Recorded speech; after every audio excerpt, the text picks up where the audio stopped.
श्री अनुभव महांती। धन्यवाद सर।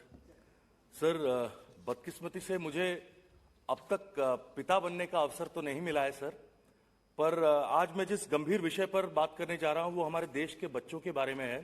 तो इसलिए आपसे हाथ जोड़कर विनती करता हूं कि थोड़ा सा वक्त अगर मुझे ज्यादा दे तो बहुत ही गहरी और गंभीर विषय है सर, जिसे हम कहते हैं कि पेरेंटल एलिनेशन।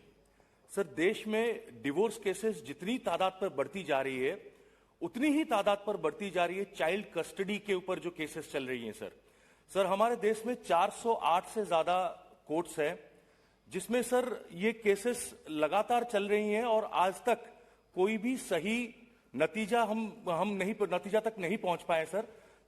पिछले साल कर्नाटका हाईकोर्ट ने एक बहुत ही अच्छा रिपोर्ट दिया था जिसमें उन्होंने कहा था कि shared parenting is good for children's future, पर सर अभी तक देश में किसी भी कोर्ट ने इस पर अमल नहीं किया।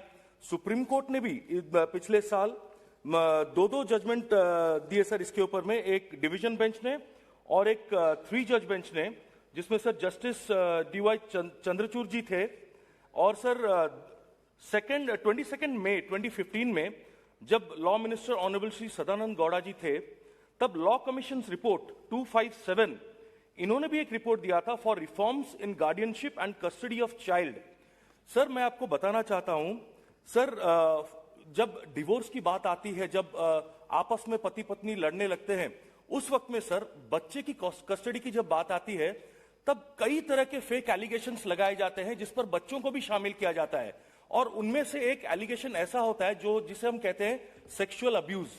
सेक्सुअल अब्यूज एक ऐसा एलिगेशन है जो फेक जब हो और उसके ऊपर जब इन्वेस्टिगेशन का ऑर्डर दिया जाता है sir, that order itself is a shame in itself. बहुत सामाजिक दुविधाओं का सामना करना पड़ता है और बच्चे और उसके पिता या बच्चे उसकी मां, सर इन लोगों के बीच में बहुत ही गैप क्रिएट हो जाता है। जिंदगी भर के लिए एक स्टिग्मा रहता है, psychological stigma, social stigma, sir I am saying sir emotional stigma sir. और sir counselling is mostly done by marriage counsellors who are not psychological experts. So sir हमें साइकोलॉजिकल एक्सपर्ट्स इसमें चाहिए। और सर ऐसा भी होता है कि जब एलिगेशंस फेक प्रूव होते हैं उसके बाद भी बच्चा उसी के कस्टडी में रहते हैं जो फेक एलिगेशंस में इंडल्ज खुद होते हैं।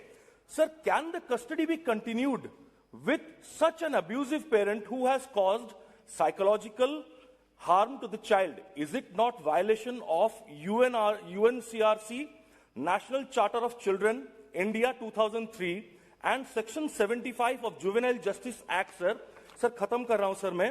सर एज पर सर खत्म कर रहा हूं सर, एक मिनट सर एज पर conservation estimates various alienation strategies are used in 50-70% of all child custody disputes, which means that between 82,000 and 1,32,000 children are alienated from their non-custodial parent every year in India alone.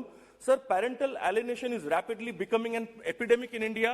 Sir मैं ऐसा ना हो sir, जैसे मैं कुछ दिन पहले भी जब बोलने का मौका मुझे मिला था मैंने कहा था सर आज हम हैं कल हम नहीं होंगे, पर ये संसद यही होगा सर। और देश के जो भविष्य जो बच्चे जब वो इसी संसद में बैठे हो तब ऐसा ना हो कि वो हमारे ऊपर अपनी उंगली उठाएं और अपने सवाल खड़े करें कि हम लोग उनके लिए क्यों ऐसा नहीं सोचे, हम लोग सब चुप क्यों बैठे थे। सो मौजूदा सरकार से मुझे इतनी गुजारिश है आपके माध्यम से सर कि ऐसा एक मैंडेटरी लॉ आना चाहिए कि there should be shared parenting. बच्चे के भविष्य के लिए, बच्चे के उज्जवल भविष्य के लिए बोथ मदर एंड फादर, पिता और माता दोनों का अधिकार होता है बच्चों के ऊपर और उनके भविष्य को आगे लेने के लिए। इतनी से आपसे सर गुजारिश है और मैं चाहता हूं कि सर मौजूदा सरकार उस पर गौर फरमाए और बहुत जल्दी करे। Thank you so much sir. जय हिंद, वंदे मातरम सर।